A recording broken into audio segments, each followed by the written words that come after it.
ಇಂದಿನಿಂದ ಶಬರಿಮಲೆ ಎಂದೇ ಪ್ರಸಿದ್ಧಿಯಾಗುವ.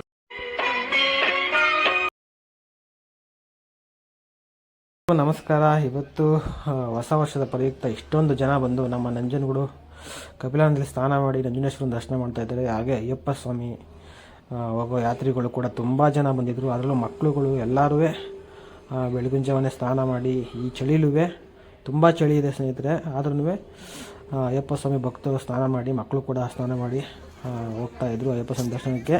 ಸೊ ನಾವು ಕೂಡ ಇಲ್ಲೇ ಎತ್ಕೊಂಡು ಅಯ್ಯಪ್ಪ ಸ್ವಾಮಿ ದರ್ಶನ ಮಾಡಿಲ್ಲ ಅಂದರೆ ಹಂಗೆ. ಸೊ ಬನ್ನಿ, ಇವತ್ತು ಹೊಸ ವರ್ಷ ಮತ್ತು ಧನುರ್ಮಾಸ. ಸೊ ಧನುರ್ಮಾಸದ ಪ್ರಯುಕ್ತ ಇನ್ನೇನೆಂದರೆ ಓಂ ಶಕ್ತಿಯವರು ಕೂಡ ಬಂದಿದ್ದರು. ಇದೇ ಫಸ್ಟ್ ಟೈಮ್ ನಾನು ಓಂ ಶಕ್ತಿ ನೋಡ್ತಾ ಇರೋದು. ಯಾಕೆಂದರೆ ಪ್ರತಿ ಸಲವೂ ಬರ್ತಾಯಿದ್ದು ನಾನು ಧನುರ್ಮಾಸದಲ್ಲಿ ಒಂದು 3-4 ದಿನ ಆದರೂ ಬರ್ತಿದ್ದೆ. ಸೊ ಇದೇ ಫಸ್ಟ್ ಟೈಮು ಓಂ ಶಕ್ತಿಯವರು ಬಂದು ಇಲ್ಲಿ ಸ್ನಾನ ಮಾಡಿ ಓಂ ಶಕ್ತಿ ಕೂಗು ಹಾಕ್ತಾಯಿದ್ದಾರೆ. ಸೊ ಓಕೆ ಬನ್ನಿ, ನಾವು ಹೋಗೋಣ.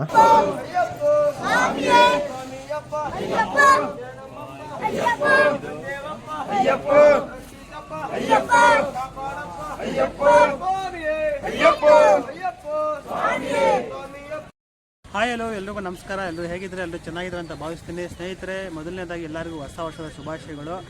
ಸೊ ಏನಪ್ಪ ಅಂದರೆ ಹೊಸ ವರ್ಷದ ಪ್ರಯುಕ್ತ ಇವತ್ತು ಹೊಸ ವರ್ಷ ಪ್ಲಸ್ ಧನುರ್ಮಾಸ. ಸೊ ಬನ್ನಿ, ಇವತ್ತು ಅಯ್ಯಪ್ಪ ಸ್ವಾಮಿ ದರ್ಶನ ಮಾಡೋಣ. ಸೊ ಏನಂದರೆ ನಿಮಗೆ ನಂಜನಗೂಡಲ್ಲಿ ನಂಜುನೇಶ್ವರ ಸ್ವಾಮಿ ಎಷ್ಟು ಪವರ್ಫುಲ್ ದೇವಸ್ಥಾನನೋ ಹಾಗೆ ಅಯ್ಯಪ್ಪ ಸ್ವಾಮಿ ದೇವಸ್ಥಾನನೂ ಅಷ್ಟೇ ಪವರ್ಫುಲ್ಲು. ಸೊ ಏನಂದರೆ ಎರಡು ಕಪಿಲಾ ತೀರದಲ್ಲೇ ಇದೆ. ಸೊ ಸುಮಾರು ಜನಕ್ಕೆ ಗೊತ್ತಿಲ್ಲ, ಈ ದೇವಸ್ಥಾನ ಚಿಕ್ಕ ಶಬರಿಮಲೆ ಅಂತಲೇ ಕರೀತಾರೆ ಸ್ನೇಹಿತರೆ, ಅಷ್ಟೊಂದು ಫೇಮಸ್ ಇಲ್ಲಿ. ಸೊ ಬನ್ನಿ, ಇವತ್ತು ಅಯ್ಯಪ್ಪ ಸ್ವಾಮಿ ದರ್ಶನ ಮಾಡೋಣ. ಸೊ ಹಾಗೆಯೇ ಬೆಳಗ್ಗೆ ಒಂದು 5 ಗಂಟೆಗೆ ಬಂದೆ. ಏನು ಫುಲ್ಲು ಜನ ಅಯ್ಯಪ್ಪ ಸ್ವಾಮಿ ದೇವಸ್ಥಾನದ್ದು ಫುಲ್ಲು ಜನ, ಏನು ಚಿಕ್ಕ ಚಿಕ್ಕ ಮಕ್ಕಳೆಲ್ಲ ಬಂದಿದ್ದಾರೆ ಸ್ನಾನ ಮಾಡ್ಕೊಂಡು ಚಳಿಲಿ ಅಯ್ಯಪ್ಪ ಸ್ವಾಮಿ ದರ್ಶನ ಮಾಡ್ತಾಯಿದ್ದಾರೆ. ಸೊ ಬನ್ನಿ, ಇವತ್ತು ನಾವು ಹೊಸ ವರ್ಷದ ಪ್ರಯುಕ್ತ ಹಾಗೆ ಧನುರ್ಮಾಸ ತುಂಬ ವಿಶೇಷ ದಿನ ಇವತ್ತು. ಯಾಕಂದರೆ ನಿಮಗೆ ಕಾರ್ತಿಕ ಮಾಸದಿಂದ ಧನುರ್ಮಾಸ ಏನು ಸಂಕ್ರಾಂತಿ ಮುಗಿಯೋ ಗಂಟನೂ ಧನುರ್ಮಾಸ ಇರುತ್ತೆ. ಸೊ ಅಲ್ಲಿ ಗಂಟನೂ ಒಂದು ಅಯ್ಯಪ್ಪ ಸ್ವಾಮಿ ಆರಾಧನೆ ನಡೀತಾನೆ ಇರುತ್ತೆ.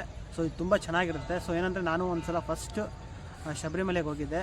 ಸೊ ಸೇಮ್ ನಿಮಗೆ ಶಬರಿಮಲೆಯಲ್ಲಿ ಏನಿದೆ ದೇವಸ್ಥಾನ, ಸೇಮ್ ಹಾಗೇ ನಮ್ಮ ಅಯ್ಯಪ್ಪ ಸ್ವಾಮಿ ದೇವಸ್ಥಾನ ಇರೋದು. ಚಿಕ್ಕ ಶಬರಿಮಲೆ ಅಂತಲೇ ಕರೆದ್ರೆ ತಪ್ಪಾಗಲ್ಲ. ಸೊ ಬನ್ನಿ, ಇವತ್ತು ಅಯ್ಯಪ್ಪ ಸ್ವಾಮಿ ದೇವಸ್ಥಾನ ಹೋಗಿದ್ದೆ, ದೇವ್ರ ದರ್ಶನ ಮಾಡೋಣ. ಸೊ ನೋಡಿ, ಇದು ಆ ಕಡೆ ಅಯ್ಯಪ್ಪ ಸ್ವಾಮಿ ದೇವಸ್ಥಾನ ಇರೋದು. ಈ ಕಡೆ ಕಪಿಲಾ ನದಿಯಲ್ಲಿ ಸ್ನಾನ ಮಾಡ್ಕೊಂಡು ಆ ಕಡೆ ನಂಜುನೇಶ್ವರ ದೇವಸ್ಥಾನಕ್ಕೆ ಹೋಗೋರು ಅಲ್ಲಿ ಹೋಗ್ತಾರೆ. ಸೊ ಇದು ಅಯ್ಯಪ್ಪ ಸ್ವಾಮಿ ದೇವಸ್ಥಾನ. ಸೊ ನೋಡಿ, ಈ ಕಡೆ ಹೊಳೆ ದಾಟು ಈ ಕಡೆ ಬಂದಿದ್ದೀನಿ. ನೋಡಿ, ಈ ಕಡೆ ಸೂರ್ಯ ಉದಯ ಆಗ್ತಾ ಇದ್ದಾನೆ. ಸೊ ಇವತ್ತು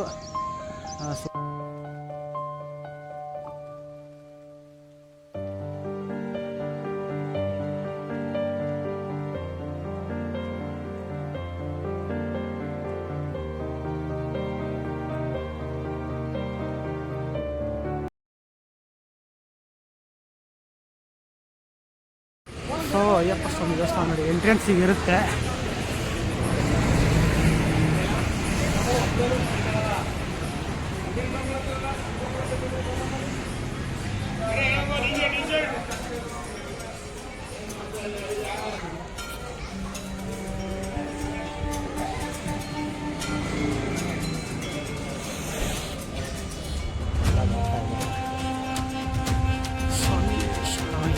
ನೋಡಿ, ಅಯ್ಯಪ್ಪ ಸ್ವಾಮಿ ದೇವಸ್ಥಾನ. ಸೊ ಏನಂದರೆ ಶಬರಿಮಲೆಗೆ ಇಲ್ಲಿಂದ ನೀವು 18 ಮೆಟ್ಲು ಹತ್ಬೋದು. ಸೊ ಏನಂದರೆ ನಿಮಗೆ ಶಬರಿಮಲೆಗೆ ಹೋಗೋಕ್ಕಾಗಲಿಲ್ಲ ಅಂದರೆ ಸೊ ನೀವು ಇಲ್ಲಿಂದ 18 ಮೆಟ್ಲು ಹತ್ಕೊಂಡು ಹೋಗ್ಬೋದು.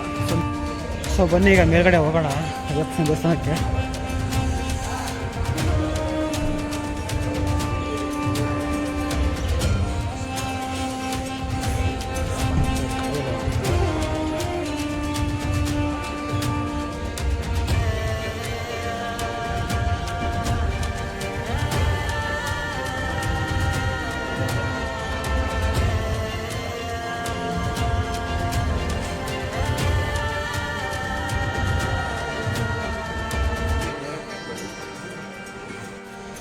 ಸೊ ನೋಡಿ,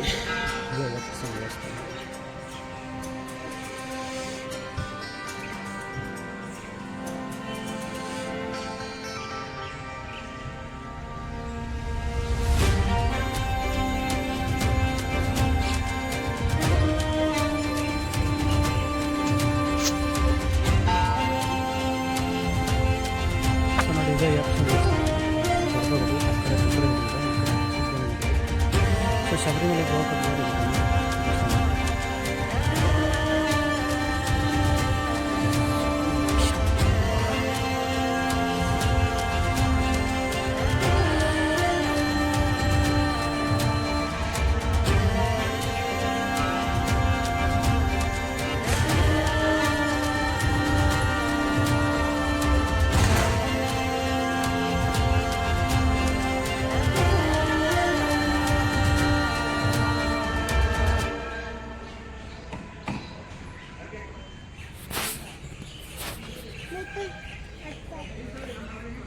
ಸೈಡ್ ಬಿಡಿ.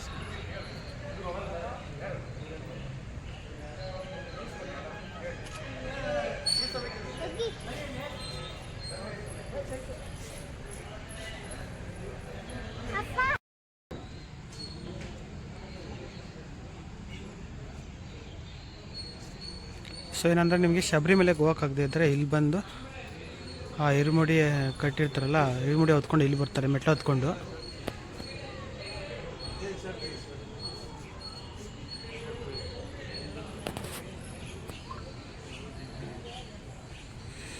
ಸೊ ಯಾಕೆಂದರೆ ರಶ್ ಇರುತ್ತೆ ಮತ್ತು ಹೋಗೋಕ್ಕಾಗಲ್ಲ ಜನಗಳಿಗೆ, ಆ ಥರ ಇದ್ದರೆ ನಿಮ್ಗೆ ಇಲ್ಲೇ ಇಲ್ಲೇ ಹೇಳ್ತಾರೆ. ಸೊ ಈ ಮೆಟ್ಲು ಒಂಥರ ಡಿಫ್ರೆಂಟ್ ಆಗಿದೆ ನೋಡಿ.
ಸೊ ನೋಡಿ ಅಯ್ಯಪ್ಪ ಸ್ವಾಮಿ ದೇವಸ್ಥಾನ ನೋಡಿ ಈ ಕಡೆಯಿಂದ ಹೊರಗಡೆಯಿಂದ ಹೆಂಗೆ ಕಾಣುತ್ತೆ ಅಂತ. ಸೊ ಏನಂದರೆ ನಿಮಗೆ ಶಬರಿಮಲೆಯಲ್ಲಿ ಹೆಂಗಸ್ರಿಗೆ ಅವಕಾಶ ಇರಲ್ಲ. ಸೊ ಇಲ್ಲಿ ಲೇಡೀಸೂ ಬಂದು ದರ್ಶನ ಮಾಡ್ಬೋದು ಆರಾಮಾಗಿ. ಸೊ ಇಲ್ಲಿ ಯಾವುದೇ ಥರದ ಅಬ್ಜೆಕ್ಷನ್ ಇಲ್ಲ. ಸೇಮ್ ನಿಮಗೆ ಶಬರಿಮಲೆ ಥರನೇ ಇದೆ, ಆದರೆ ಸ್ವಲ್ಪ ಚಿಕ್ಕದಾಗಿದೆ ಅಷ್ಟೇ. ಶಬರಿಮಲೆ ಥರನೇ ಇದೆ. ಸೊ ಇದು ದತ್ತಾತ್ರೇಯನ ಗುಡಿ.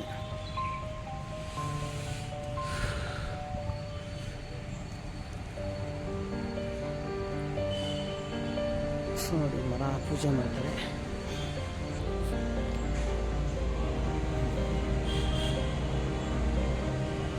ಸೊ ಇದು ಅಯ್ಯಪ್ಪ ಸ್ವಾಮಿ ದೇವಸ್ಥಾನ ಹಿಂಭಾಗ ಇರೋ ದೇವಸ್ಥಾನ. ಇದು ತುಂಬ ಚೆನ್ನಾಗಿದೆ, ಉತ್ತಾ ಇದೆ ಇಲ್ಲಿ. ಸೊ ಇಲ್ಲಿ ಹಾವುಗಳಿದೆ ಅಂತ ಬೇರೆ ಎಚ್ಚರಿಕೆ ಹಾಕಿದ್ದಾರೆ, ಹುಷಾರಾಗಿರಬೇಕು. ಸೊ